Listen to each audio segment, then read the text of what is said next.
En Europe, l'écart de salaire entre les femmes et les hommes demeure important. En moyenne, dans l'Union européenne, les femmes sont payées 16% de moins par rapport au salaire des hommes.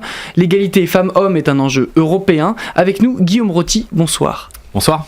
Vous êtes le porte-parole de la représentation en France de la Commission européenne. Tout d'abord, l'égalité entre les femmes et les hommes, c'est une valeur fondamentale de l'Union européenne depuis 1957. Ça date du traité de Rome, c'est ça ? Exactement, à la création de l'Union européenne, c'est parmi les premiers droits qui ont été mis dans les traités qui régissent le fonctionnement de l'Union européenne, c'est l'égalité entre les hommes et les femmes sur tous les domaines, et y compris sur les domaines économiques de rémunération, d'accès au travail, de marché de l'emploi. Et c'est quelque chose qui, depuis 1957, a beaucoup évolué, qu'on a beaucoup renforcé. Et aujourd'hui, l'égalité entre les hommes et les femmes, ça fait partie des droits fondamentaux de tous les Européens. C'est quelque chose où égalité veut aussi dire que on va agir pour renforcer cette égalité, c'est-à-dire qu'on a le droit de prendre des mesures positives qui vont promouvoir les femmes. C'est pas de l'égalité, voilà. Donc la discrimination positive pour les femmes, c'est ok en Europe et c'est même encouragé. Et je pense que ça fonctionne. Alors on n'est pas encore au niveau d'égalité parfaite, mais c'est quand même en Europe que je pense, et c'est la commissaire Vestager qui est l'une des commissaires actuelles qui dit c'est quand même en Europe que c'est le plus agréable de vivre, particulièrement quand on est une femme. Et quelles sont les actions de l'Europe en matière de lutte contre les écarts de rémunération, par exemple ? Alors, ce qui est important pour nous, c'est de s'assurer que les femmes ne soient plus discriminées sur le marché du travail. Parce que les écarts de rémunération, on mentionnait que c'est 16% en moyenne au niveau européen, ils viennent de plein de choses.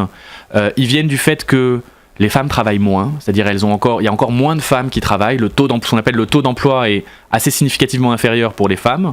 Elles travaillent aussi de manière un peu différente, donc elles font plus de temps partiel, beaucoup plus de mi-temps que les hommes, et ça a un impact sur leur salaire. Et après, il y a une dernière partie qui est le fait qu'il reste encore des endroits où, à travail égal, à compétences égales, les femmes vont être moins bien payées que les hommes. Et donc on essaye d'agir sur tous ces leviers-là, pour faire en sorte que cet écart se réduit. Il y a des pays où il est moins important que les 16%. En France, c'est un petit peu moins, c'est 15%.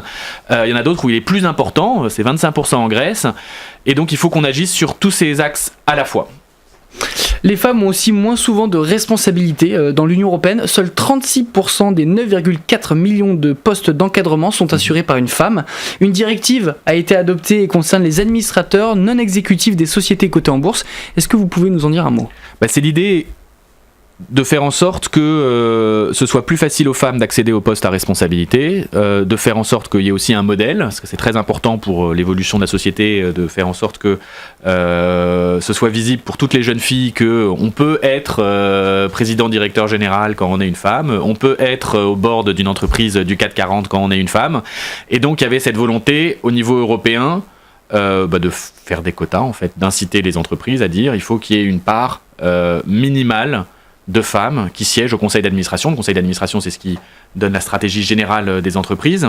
Et en plus, on se rend compte qu'il y a eu pas mal d'études économiques sur le sujet, que ça marche bien, en fait. Quand il y a des femmes qui sont au conseil d'administration, les entreprises ont tendance à être un peu mieux gérées que quand il n'y a que des hommes, parce que les hommes ont tendance à être un peu trop... avoir trop confiance en eux, ou d'être un peu trop agressifs, ou de prendre trop de risques, ou plein de traits qu'on peut voir. Mais globalement, la parité... C'est un impondérable d'un point de vue du droit, de la morale, mais c'est aussi, ça marche, c'est quelque chose qui fonctionne et donc il faut qu'on le promeut. Presque un tiers des femmes en emploi travaillent à temps partiel, vous l'avez dit, et elles sont plus touchées par le chômage. Le cas en Grèce, on en a parlé, il y a aussi en Espagne qu'on trouve le taux le plus élevé de femmes au chômage. Des pistes sont-elles envisagées à l'échelon européen ?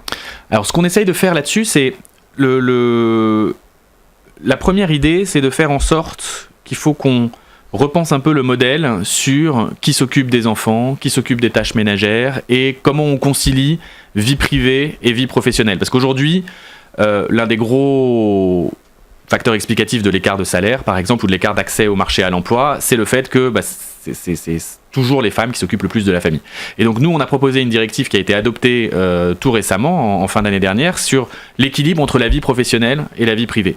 Et ça, notamment, ça va instaurer un droit à un congé paternité partout en Europe minimal de 10 jours. Alors, c'est pas encore génial, mais il y a des pays où il n'y a pas de congé paternité aujourd'hui. Et surtout, le fait que ça va être maintenant un droit au niveau européen, on espère que ça va forcer beaucoup plus de gens à le prendre. Pareil, on va créer un congé parental partout en Europe d'au moins 2 mois, et surtout un congé où il y a un intérêt à faire en sorte que et le papa et la maman le prennent, donc pour éviter que ce soit que les mères qui prennent toujours les congés parentaux, et donc faire en sorte que les pères s'impliquent très vite dans l'éducation des bébés aussi.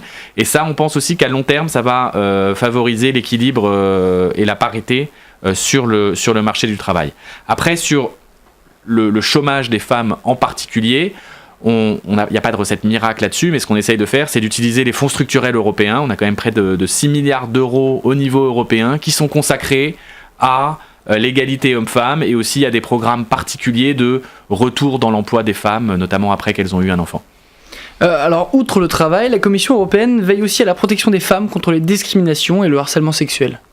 Alors ça, c'est devenu une priorité, et ça l'était déjà en amont avec le mouvement MeToo, mais c'est vrai que on se rend compte qu'il y a toujours une femme sur 3 qui est menacée de violences sexuelles ou qui a subi des violences physiques et sexuelles, donc c'est un chiffre qui est absolument pas acceptable. Là-dessus, l'impulsion est européenne, c'est-à-dire qu'on a plusieurs directive, et on met dans le droit l'interdiction absolue de ce type de comportement, et donc on a notamment fait en sorte qu'on a pénalisé ce type de comportement, ce qui est très important, c'est-à-dire que partout maintenant en Europe c'est un crime de faire des violences aux femmes, et il y a des conséquences judiciaires graves, mais après c'est aussi à chaque État membre de mener en place en pratique dans leurs États les campagnes de sensibilisation et d'application du droit là-dessus. La Commission européenne soutient aussi différentes initiatives. On peut parler de 2 d'entre elles. La première concerne l'émancipation des femmes par le sport. She Runs Active Girls Lead est le premier événement scolaire international dédié à la promotion de la santé, de l'émancipation et du leadership des filles à travers le sport et l'école. Pouvez-vous nous en parler ? Ça, c'est un exemple un exemple parmi des milliers de projets financés par le budget européen pour justement promouvoir ces objectifs politiques à très haut niveau. Donc c'est comment on passe du très haut niveau égalité homme-femme au concret sur le terrain. Et là, c'est un projet qui est financé par le programme Erasmus dans le cadre de promotion des activités sportives, où c'est l'organisation d'événements sportifs qui rassemblent plein d'élèves de différents pays autour de la course et d'organisation de marathons avec la participation des femmes. Et donc ça permet surtout en fait de créer un événement où on donne de l'information à plein de jeunes filles et de jeunes garçons sur qu'est-ce que c'est que l'égalité entre les hommes et les femmes, qu'est-ce que c'est que les violences, et ça participe à faire de l'éducation. On attire les gens à participer par le sport, et on en profite pour les sensibiliser, les informer sur cette question de l'égalité homme-femme. Et on va quitter le sport pour la science. Un autre projet soutenu par la Commission européenne en France qui concerne cette fois les femmes et les sciences. La chercheuse du CNRS Monica Brinzé a bénéficié d'une bourse du Conseil européen de la recherche. Ça, c'est un point qui rejoint un peu ce qu'on disait sur le modèle que peuvent avoir les femmes qui réussissent vis-à-vis des jeunes filles dans les conseils d'administration et les choses comme ça. La recherche est un bon exemple d'un secteur où les femmes sont sous-représentées. Quand nous, on fait des bourses de recherche au niveau européen, donc c'est des compétitions qui sont complètement ouvertes, et en général, les hommes postulent beaucoup plus, et donc forcément reçoivent beaucoup plus les bourses, et donc on a essayé d'ouvrir spécifiquement certaines bourses aux femmes pour inciter les femmes à les avoir, et on se rend compte que ça fonctionne très bien, que leurs travaux sont d'une qualité largement égale à ceux des hommes, et c'est quelque chose qu'on veut pousser, et cette personne-là est d'ailleurs la première personne à avoir récupéré 2 bourses ERC, ce qui est dans le domaine de la recherche extrêmement compétitif et extrêmement difficile. Donc pour terminer, un mot sur la politique, puisque les élections européennes arrivent à grands pas. On observe que les femmes votent encore moins que les hommes. C'est pas très réjouissant, à quelques semaines, c'est le 26 mai prochain. Comment on sensibilise les femmes au scrutin européen ? Alors ça, c'est une bonne question, parce que on a effectivement remarqué qu'au niveau européen, globalement, les femmes votent moins que les hommes, particulièrement en France. Mais pas partout. En Suède, les femmes votent plus, par exemple, que les hommes aux élections européennes. C'est vraiment dommage, parce que pour les femmes, c'est les élections européennes, le Parlement européen, c'est l'un des garants de leurs droits les plus efficaces. Donc ça devrait vraiment les mobiliser et les concerner au premier chef, parce que c'est vraiment un canal par lequel elles peuvent agir pour avoir plus d'égalité et faire en sorte qu'il y ait plus d'actions concrètes qui sont prises. Donc nous, Comment on peut les sensibiliser ? En leur expliquant que le droit des femmes, il est protégé pour beaucoup au niveau européen et que donc ça les concerne directement et qu'elles doivent s'y pencher. Donc le 26 mai prochain, il faut aller voter. Merci. Femmes et les hommes. Les femmes et les hommes. Merci Guillaume Roty d'avoir été avec nous. Je le rappelle, vous êtes le porte-parole de la représentation en France de la Commission européenne. Merci à vous.